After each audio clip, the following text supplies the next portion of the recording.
due back in court next month. Chelsea Donovan, WRAL News, Raleigh. One down, more likely to come. The old Coliseum Inn in Cumberland County was closed because of drugs, crime, and prostitution. WRAL Fayetteville reporter Gilbert Bay spoke with the sheriff, who says other motels with similar issues may suffer the same fate. Well, Sheriff Ennis Wright says he's been working with the management here at the Coliseum Inn for a year to try to get this area rid of all the drugs, crime, and prostitution. But now he's got to the point where he's had to shut the place down. The shutdown of the Coliseum Inn on Gillespie Street should come as no surprise to its owners. A year ago, photojournalist Michael Joyner and I went on a ride-along through the property with Sheriff Ennis Wright and his chief deputy.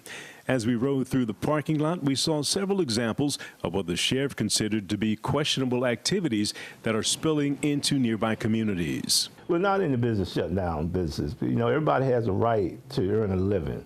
But also, the people that live around those businesses have a right to live in peace and not fear. During the investigation leading to the motel being shut down, there have been 20 homicides, 28 overdoses, and about a dozen cases of human trafficking. Some residents are still too frightened to go on camera. There's a lot of elder on the street.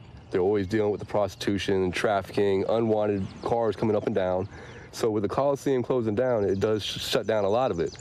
Now we need to work on the other ones. The sheriff agrees. He says there are at least 3 other motels along the Gillespie Street corridor that his deputies have their eyes on.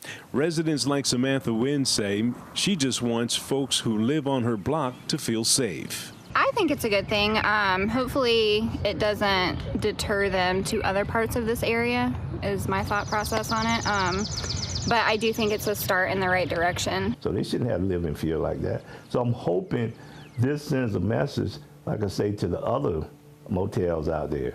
So hopefully, you know, they will get the message, say, okay, we need to straighten ourselves up. But if they don't, like I say, we're going to come in. It's going to take some time, but we're going to come at you. So this sign has been up here since Friday, and the sheriff says since then they've had to arrest about 4 people who have been trespassing. Once again, the sheriff trying to work with the other motel owners in this area so this doesn't happen to them. In Cumberland County, Gilbert Bays, WRAL News. Raleigh is increasing pay for the people who help